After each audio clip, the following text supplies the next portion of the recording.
Okay, so welcome everybody. Right, we're on to the Working Smarter group session, and I'm going to talk this evening about social project management. I thought it was an interesting one to cover off, but before I do that, I just wanted to give an update. I know it's not specific to the group, but it was very exciting. I mentioned before about a book we're working on, and the book is out. It has been published. It's published. It's available in printed format. We're waiting for the ebook to happen.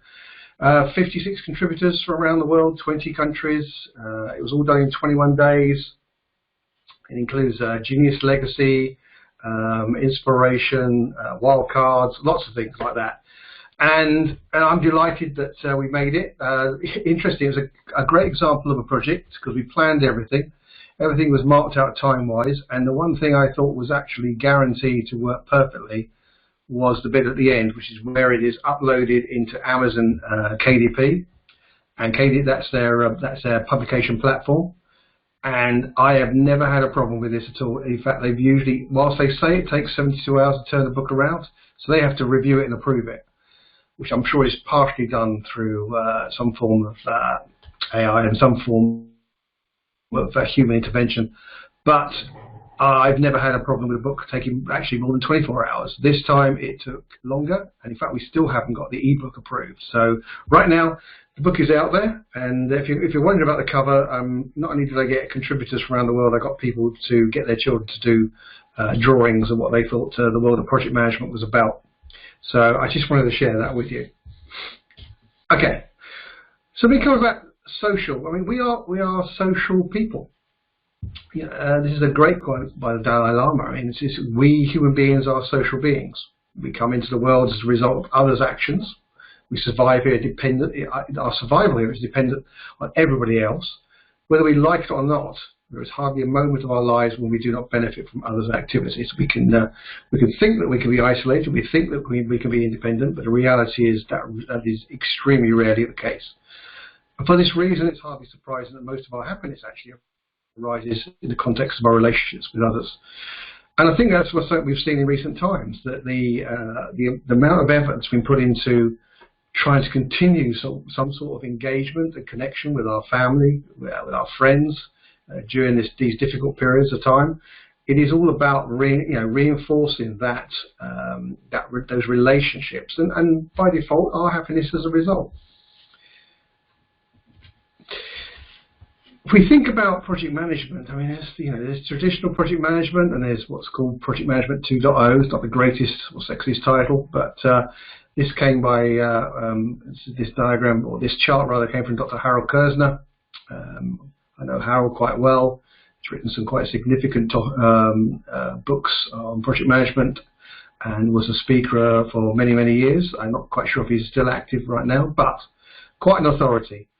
And the world of traditional project management was, as perhaps a number of us remember, it was very centralized. The control was centralized. It was in a central point of the organization. Planning was top down. The environment was very authoritative. Again, when I started projects, I had a very strict hierarchy I had to look up to get approval to do certain things. Therefore, the structure was implied. As a result of that, access was limited. Again, I can remember being on projects where there were secrets. There were certain things going on that we didn't share with other people on the project team. I'm sure there were things that weren't shared with me. There was this fear almost of allowing free access to information. It was very much on a need-to-know basis. Local access to information, limited communication within the team. Again, there would be formalized meetings with certain team members, and then they would have meetings with other team members and so forth. But rarely were we, if ever, were we completely connected together. There was very structured and enterprise level tools, and those tools were quite rigid. But in the world of Project Management 2.0, it's very different. This is really the world of social project management, which I think is a better title for it. The control is decentralized. Now, obviously, to a degree, this will vary according to your organization and the sort of projects you're doing, but generally speaking, control is now decentralized. Planning is often from the bottom up. The environment is collaborative. That's very important. It's not a world of cooperation, which was always there in traditional project management. It's now a world of collaboration, which is a much more trusting environment. The structure, therefore, is not implied, it is emergent. It becomes what it is to service the project that's going on. Access is unlimited. I can always say that cautiously. I guess there's always certain things that are not openly shared, but generally speaking, access is deemed to be unlimited. There is this global and there is live access to all information, and there is unlimited communication within the team and throughout the team, and with every team member being able to communicate with every other team member. And I'll touch on that because this has been made possible by these kind of easy to use collaborative tools and the flexibility of the modern tools today. And obviously a lot of this is very critical in where we are right now with regard to projects, with people not being able to be co-located, not being able to have face-to-face meetings, and having to work in a much more decentralized and remote and virtual manner. And so, the questions are, and I wrote this around this sort of topic of the social-based project world, is you kind of have to latch onto what do we mean by social project management, and therefore we have to decide what we mean by social project manager. And the definitions I came up with was regarding how do you define social project management. It's like when teams can enjoy the benefits of both the structure of a formal project management and the rich online features available in today's online collaboration environments, the results can be very, very powerful. So it's a mixture of the two worlds. It is a balance between that kind of traditional centralized top-down authoritative model and a decentralized bottom-up collaborative model, taking the best of both. Social project management is based upon the philosophy that in order to be successful, most projects need the structure of a project plan, overall plan, together with suitable and appropriate governance, but with the value add of the associated emergent collaboration and coordination tools, techniques, and processes. So, if you like, a backbone of control and discipline that is appropriate for the project and the environment you're in, but the rest of it then is this very open, collaborative world using all of these modern social tools and techniques. And therefore, answering the question, what is a social project manager? Well, personally, I've found over and over again that project managers know what is expected of them, and they want to do a great job, and they want to remove inefficient practices that they have to work with each day. So the common access to open information, that combination, common access, open information, powered through collaborative social tools, allows for faster impediment removal, quicker taking these barriers out of the way, and higher levels of inter-project activity to removing many such inefficient practices. Therefore, I think a social project manager is someone who both recognizes this and embraces it for the greater good of the project. It's not suddenly you wake up tomorrow and go, I'm now a social project manager. It's like, well, you evolve, you learn, you adopt, and you take these things and you begin to truly trust in the team members and in the power of their collaborative knowledge. And when we think about layers of social project interaction, I think it becomes quite obvious what we're talking about here. Because if we start in the middle there is social about the project. And social about the project is everything about the project. How do you talk to people about this project? How do you engage people about this project? How do you promote the value of this project? How do you have those elevator pitches, those conversations over coffee or by the water cooler? How do you talk to your peers and your colleagues and other managers in the organisation about the project that you're part of, the project that you're perhaps leading? That's social about the project. Then there's social on the right hand side, there's social within the project. And social within the project is talking about the project. It's a conversations, the day-to-day conversations, this ranging from formal meetings to informal meetings to ad hoc conversations to meeting someone in the corridor or sitting on the desk with someone and just talking through a problem, an issue, a challenge, or whatever. This is obviously what powers the project itself. And then finally, you've got social around the project. This is life. This is the stuff that we all talk about. When we start meetings, we typically have a little bit of a conversation around what went on at the weekend. How's it going? Working at home. Sport. We used to talk about sports a lot, of course. maybe the parties we used to go to.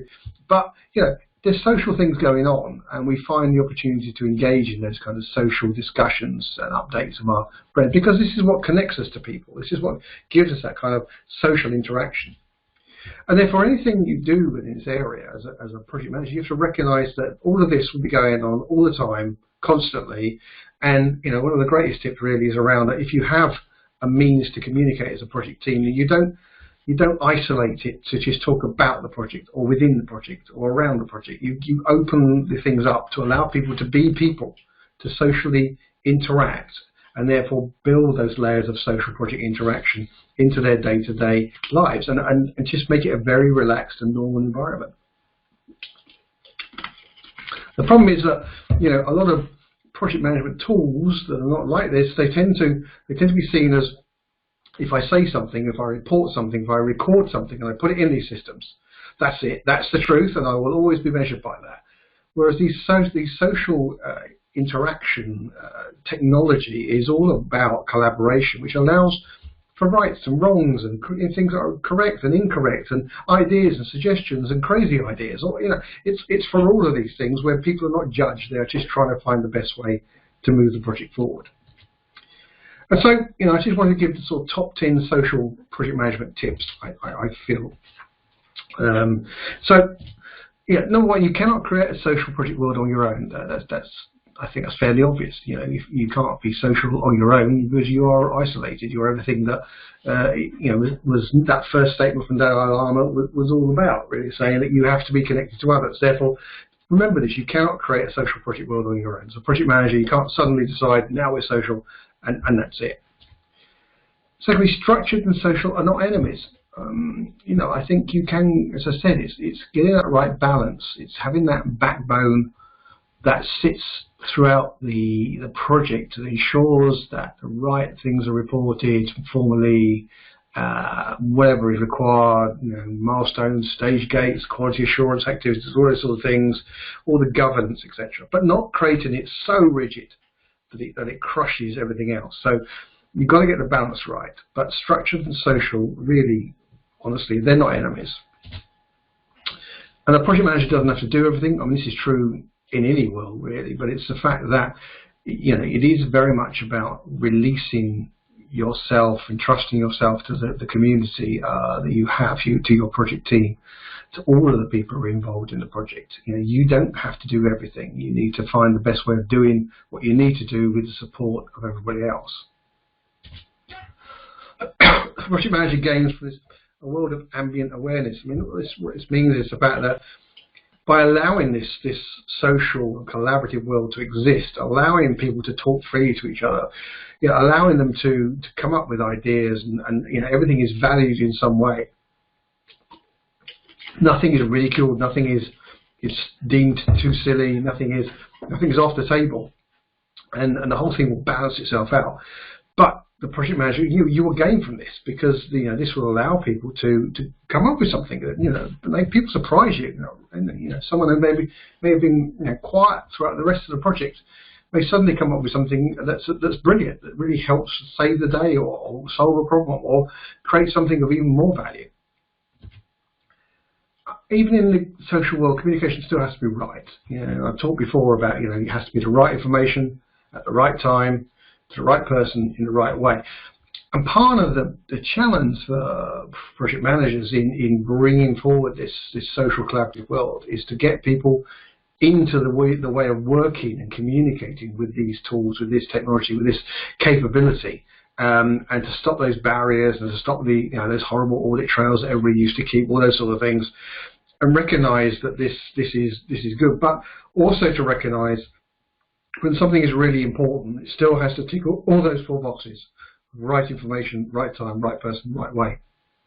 And even in this, you know, I'm just using an example here, but even in this social world, this social project management world, you know, you could have majority of people inside the social world, but there may be people outside. For example, and I'm just using an example, it doesn't have to be true, but, you know, for example, perhaps your project sponsor doesn't want to be communicated this way, still wants to be communicated in a more formalized, standard, traditional way. Well, that's fine. So in that case, you need to get that information correct and communicate effectively. you've got to be open to being open. You know, you've got to just let it go. You've just got to free yourself up and stop trying to control the control that you need. It's a strange phrase, perhaps, but it's, you know, if you're constantly trying to control something, then you're not allowing this tiny seed of collaborative power really grow and deliver something. So you've got to be open to being open. You can't be the gatekeeper. You know, this is the thing. You know, the mistake I made in the early days of being a project manager, you know, it was the fact I tried to be the gatekeeper of everything, and that doesn't work. That certainly didn't work in a traditional world. It's you know, it just leads to slowing things down and stress for everybody, particularly yourself. So you can't be the gatekeeper. I mean, you've got to accept that this approach allows for self-correcting activities, for self-balancing activities. The majority will come to the right decision. You've got to encourage those 3 levels of team interaction and contribution, you know, around the project, about the project, within the project. You know, just encourage all of them. You've got to know your own strengths and weaknesses. You know, what are you good at and what are you not good at when this comes? And if you know, if there are other people on your team who are better at leading this, then use them. But that's true of anything. And you know, your project team, you know that you are, you know, you're the project manager, but it doesn't mean you're the best person on the project team for certain tasks and activities. You always know your own strengths and weaknesses and lead onto the team, or lean on the team. And of course, finally, I mean, this one's always true as far as I'm concerned, you've got to be lazy, of course. I still think in this modern world, the concept of productive laziness is totally valid. And, you know, actually, this collaborative social world, I think actually helps you be even more productively lazy. So, that's it from me. That was my short sort of lecture this week. As ever, let me bring this back up.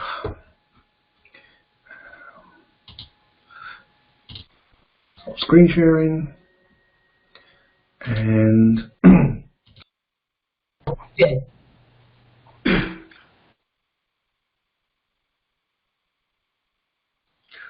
okay. So it's the usual sort of situation. I've set the scene, and I'm opening now for anybody who has any thoughts around that. Did that make sense? Is that crazy talk? Is that something you've experienced yourselves? As ever, you know, you are muted, but you can unmute yourself. So who's going to start the ball rolling? Peter, this is Tarek. When you're talking about social PM and the need to be open, is there any conflict with traditional project management and sponsor management who says we want to see progress?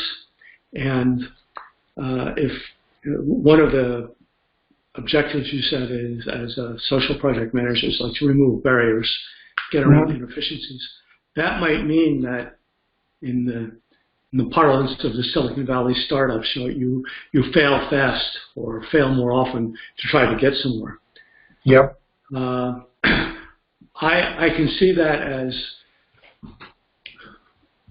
when you're running a project and you're not, and you seem to be fumbling, in that your sponsors don't see, okay, we expected at this point to have seen this. I mean, my response in the situation might be, in that case, okay, I'm looking at where the team is still forming and storming, right? We're in that stage. Or we've tried these approaches and they haven't worked, but we've learned this. This isn't a question, really. I'm just that's kind of a thought when you were going through this. Yeah, no, that's fine. That's fine. So I guess I'd like to figure out how can you incorporate, expected or a chance of failures at certain points to not coming back to bite you in the butt, at steering committee meetings or something like that. Yeah, I'll open it up to everybody else, but I mean, my first thought is, well, regardless, I mean, you as a project manager, you've got to look in control at any given time. So that's the first thing, is that level of authority and confidence that it's going to be good. I'm on top of this. But yes, I still think there has to be that opportunity to fail fast and learn quickly.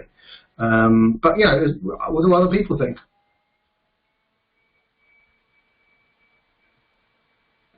Come on, don't be shy. We're friends now. We've been doing this for about 7 weeks now, haven't we?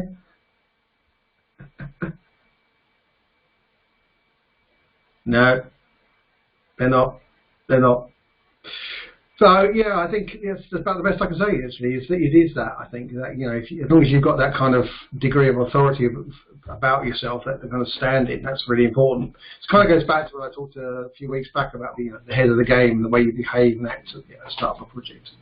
But again, you know, like all these things, it comes down to the environment you're in, the culture you're in, the expectations. I realise that there are certain projects that are so rigorous on their governance, etc., you know, that you have great control. But I still think this kind of collaborative approach can support it. It's just where do you sit on that kind of dial of governance versus free collaborative activities.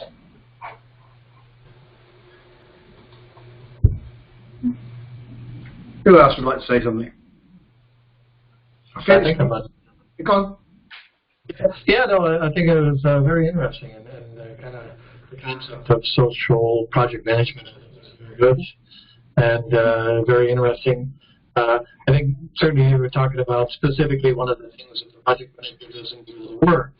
Now, interesting enough, this whole kind of working from home, I think the project managers and our team were pretty happy with it.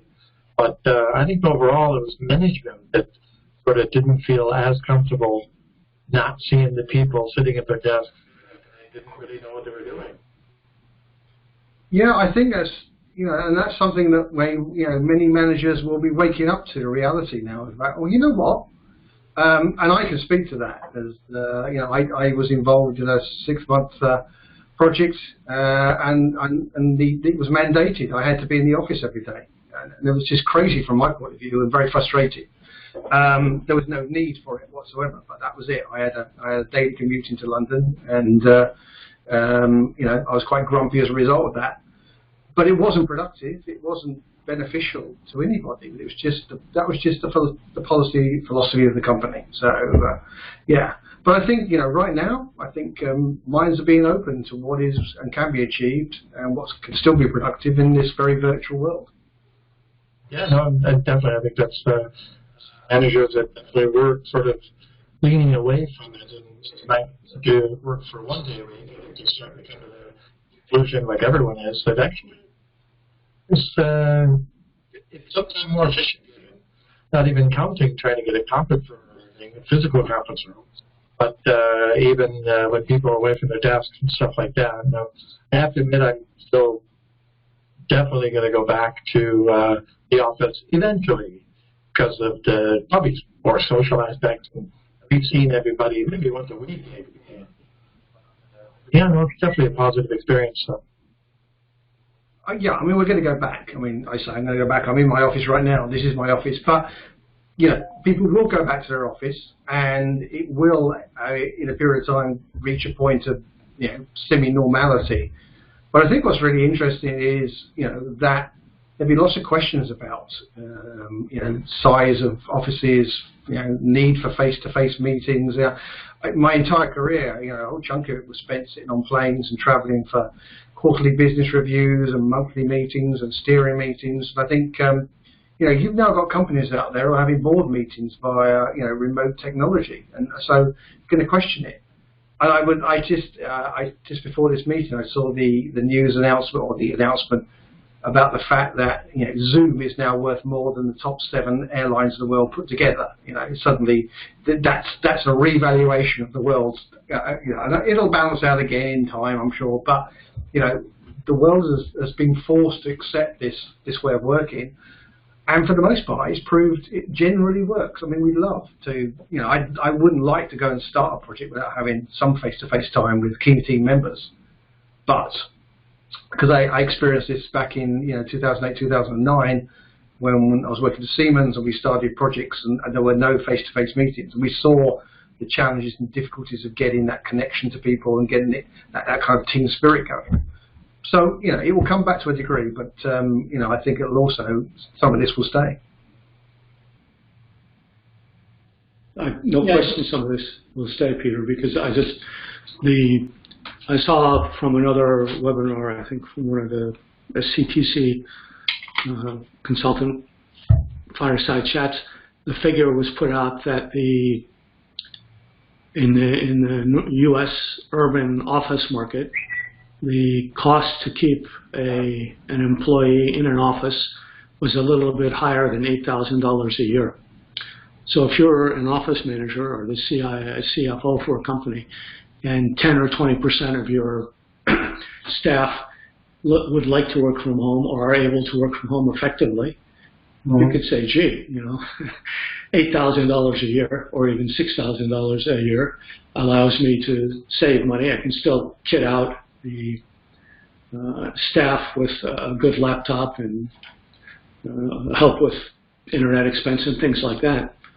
So I think we'll be definitely in a hybrid mode. There will be people who want to go back into the office or are required to by the corporate culture. But there will be other companies where they say, okay, we can make it work because of the tools that we have now. So I don't see us going back to everybody commuting. And of course, it's not going to be everybody remote as it is many people, as it would say. Yeah, again, it'll slowly begin to swing, but I can't see it going back to how it was before for a very long time. Very long time. Well, a lot of people will have the proof that, look, when we were required to work from home, productivity didn't suffer. So, and from a corporate point of view, it's a way maybe to retain people, to say, okay, we offer this. If you really like it, we want you to come into the office monthly or quarterly for an all hands or for some key events. But beyond that, what was it? Twitter and Google. Did Twitter say everybody can work remote effectively going forward into the future? Yesterday or the day before yesterday? It could be. It could be. Yeah. Anyway, I know. We will see. I know when I'm going to London, I can see what was the old Battersea Power Station, which is being converted into the Google European headquarters. So it'll be interesting to see if they keep going with that now, because that's a hugely expensive project. Yeah. Yeah. One of the. Sorry, go ahead. I was just going to say, Google have already said that they're not having anybody back in the offices before Christmas. Nobody back in the office before Christmas? Nope. Wow. That's a long time out. I just had a comment of the social project management or project management 2.0. This is a very interesting and enlightening presentation, so thank you for that. When would you say this term has come into effect? Because I'm used to traditional project at my last job, but I do see in certain scenarios, like when I do marketing project management, with this type of work methodology would be very helpful. You're coming and going, Kim. You're fading in and out. But I think I heard was. Go on, carry on. So when would you say that this social project management methodology started to come into play in our work environment? Yeah, I started talking about it probably around 2014. I was writing about it in 2015. I think it's partly in line, and there's more to it. I mean, if maybe on the next call we can explore some of the components of this if you are interested. But we can talk about the hive mind, we can talk about the swarm effect, and all those things that actually make it valuable, and the 99-1 rule and stuff like that. But it's been gradual. I think the concept of project management 2.0. You can probably go back. Conversation was starting probably 10 years before that. But the reality was, I think, it's one of these things that only became real when the technology allowed for it to be real. There was always, we've had tools for a long time, but they've been quite clunky in my experience, quite difficult to use. People, don't really like them. Some people use them, some people don't. So as I started really talking about it in 2015, and I've seen an increase in it and its use since then. Okay, sounds good. Okay.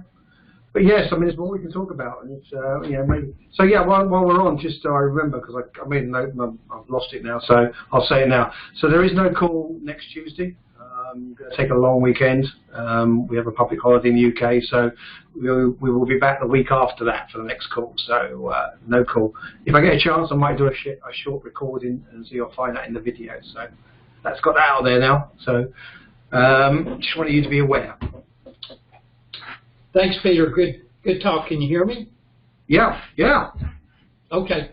You know, one of the things that I'm having a hard time with, one of the teams I lead, is there's tough topics, right, that you run into at time to time. And I'm just having a hard time really getting into those tough topics, not from my point, but it's hard to gauge other people's reaction. And I'm not on video right now, but if I was on video or not video versus being in the room with them, you know, you're saying things that people don't like. Yeah. You know, and how do you? That part I'm seeing is not the same, you know, as before, as far as these tough decisions, and maybe it's just my preference, but be curious if other people are seeing the same kind of thing, and how do you work around that with the people you have to, you know, get people more to open up on these tough discussions that need to happen. Yeah, that's a good one. I agree with that. I think it's definitely going to be a challenge. I would say, as a project manager, when you're I think there are key points when you really need to be face-to-face with people. I would say at the start of a project, when you're getting all your stakeholders together and meeting them, and then, like he's saying, when there are some tough decisions that need to be made, or very important decisions, you just get a better, I would say, just the energy of being around people, and then being accountable, I think, is different when you're in person versus virtual. And I think that's going to be a very big challenge going forward. Yeah, I certainly agree with that. I go back to what I was saying about, when during the recession, because you start working on projects. We saw it. A number of projects started where people would try and get together, try and create that connection with other people, almost a social connection with other people. Stuff you can do when you have a project kickoff meeting, when you socialise, you engage, when you talk over coffee, where you go out for dinner in the evening, those sort of things. It helps connect people, and if you haven't got that, it just slows the process down, I think. I'm going to be a contrarian here. The in-persons are absolutely essential, but when you're having a tough conversation, I think, if you have a small group, you can do it. I think I can gauge people's reactions if there's a video call. Absolutely agree. Very tough on an audio-only phone bridge, because you don't see somebody, frown or their eyes widen or something like that. But with the tools that we have today, if you can get a group of 5 or 6 people, on video with everybody in their own little panel, I think you have almost as good a chance of sensing the reactions to the tough conversation or the unpleasant news or the sticky wicket you're stuck in on.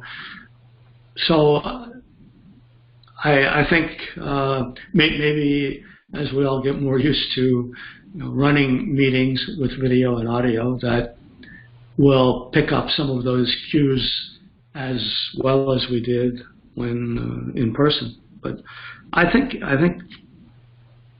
I'm more optimistic about technology being able to help us than maybe some other people. Maybe I just haven't had as many failures with it as others. So maybe that's why I'm more optimistic. No, nothing wrong with optimism. Absolutely. I don't know. I think a lot of it comes down to being prepared either way. I think. I mean, I absolutely agree. I think not audio. Just you need the video. You need the even if it's a digital eye kind of connection, you've got to have that. Because we've seen people, we've done it ourselves. Something's going on a conference call, and you don't agree with it. You just stomp around the room, swearing and throwing things around, and it's crazy. And then you come off mute again, hopefully, and you rejoin the meeting. I think if you're giving direct feedback to someone, it comes back down to it as ever. Preparing for it, how are you going to have this conversation? Where will this conversation go? What are you going to do with the outcomes? And having that appropriate. I think if you casually just connect to someone and start throwing bad news at them, challenges to them, then it's not going to go well. But I think we're all going to learn. I agree with you. I think we're all going to learn to behave better in this media. What's everybody else think? No, I think you're right. I mean, I think that it's just a new learning, isn't it? We've all had to dive into using this medium for communication, where we have been used to everyone in the same room. It's just learning to, like you say, read those signals, but also have the same respect both ways. I mean, I've seen meetings where there was a disagreement that I know wouldn't have escalated if those people had been in the same room. But I think that distance made one of these people think, okay, I can just say what I like now because, for whatever reason. And I think, again, it's that learning that respect, that if you have an issue with something,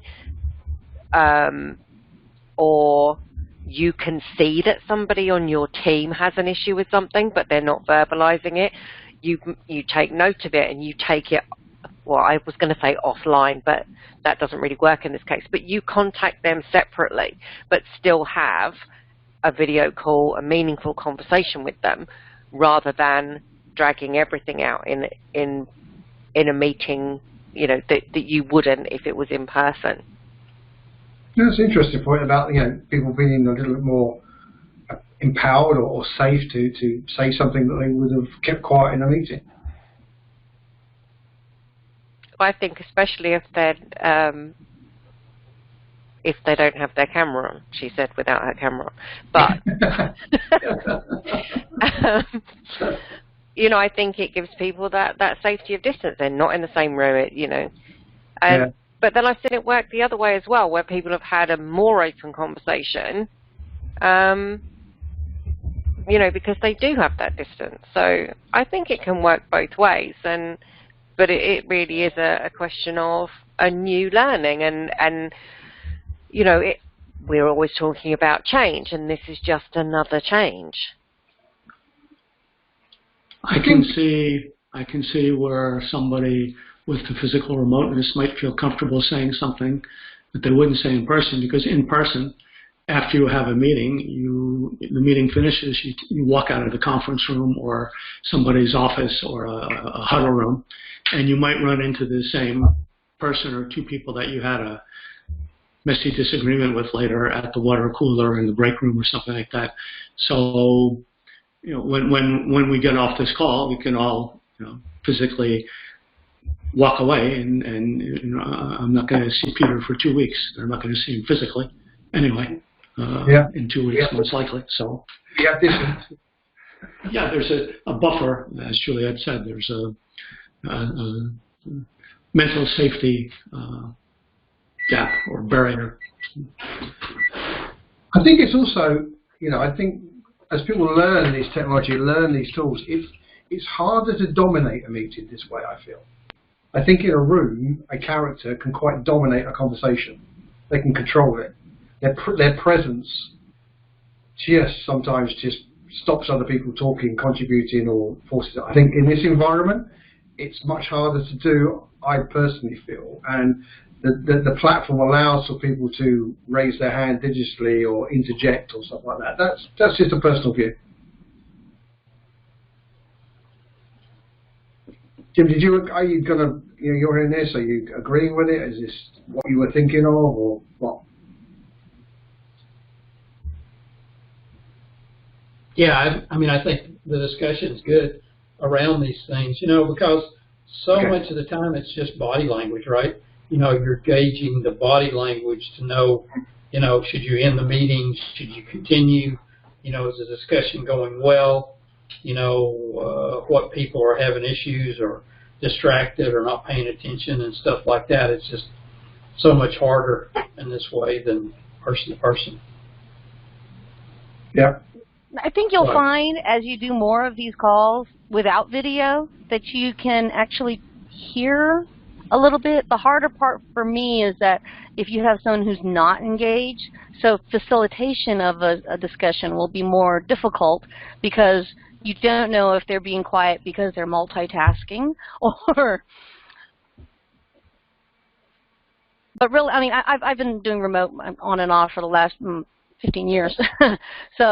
So you get used to hearing certain things. So I don't, one of the issues that I've seen, especially with everybody working remote, is a lot of people don't have the bandwidth at home to have video all the time. And now you're getting resources on too much video. My day starts back-to-back meetings, and if you're always in video, then you're going to get tired of being always on, basically. So there's a lot of, I guess they call it video fatigue going on. So they actually recommend alternating. If it's not that important, try using some of your other senses to pay attention to that meeting. Yeah, good advice, good advice. I mean, obviously, eventually, we will have a little drone video camera that follows us around so we can just do this. It's going to come. It's going to come. I saw a really funny one on LinkedIn. I thought it was funny anyway. It was a guy posted an extract from his son's school report, and the school report, I mean, this is reflecting the world we're in. The school report said, can now independently mute and unmute himself. And the comment was, that's amazing in a small child. If only some adults could do that. That's true. Yes. So that's our school report. Oh, brilliant. Brilliant. Okay, any other thoughts? No, it's good. Okay. All right. Well, thank you very much. I enjoyed the conversation, and as ever, we will be back, but not back next week, as I said, the week after. I'll send out a reminder anyway through the group itself, just to remind people on that. Perhaps if I don't hear from anybody, I'll do the second part of the kind of collaborative world and some of the challenges and things that you need to do and think about. But if I hear from other people about what you'd like to talk about, I'll certainly consider that as well. One thing before you leave, Peter. Yeah, sure. Projects that are done, we do a review, or I don't know what the right word is from it, but a better way to review those when it's a lot of negative stuff. I live in a very corporate, heavy down culture, and there's 4 or 5 major things with our last team that really sucked. So I'm trying to figure out a good way to communicate those things and come up with a review that's got good and bad and all those other things that you need to say first. But move the block. Try moving us in the right direction and stuff. So if you had some good thoughts on that, that would be very helpful. Review a project and making changes based on the poor results of a project. Wouldn't that be the lessons learned documentation? Yeah.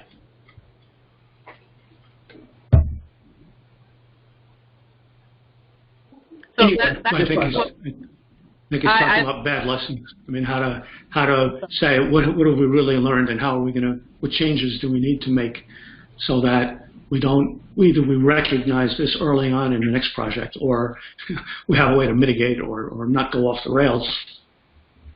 I think that's what I'm talking about. That's sort of the problem. It's sort of the problem is, I don't see myself being able to influence those things. So I was like, well, how can I do it? You know what I'm saying?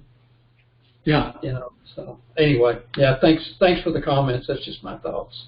Yeah. Where I'm looking at today. But John, if you can sort of like, if you can note it down and you can drop me a message, and I'll try and sort of think it through a little bit more. You can kind of describe the situation a little bit. Will do. All right, perfect. Okay, everybody. Thank you again, and stay safe. Thank you all. Thanks, Bye. everybody. Bye. Bye.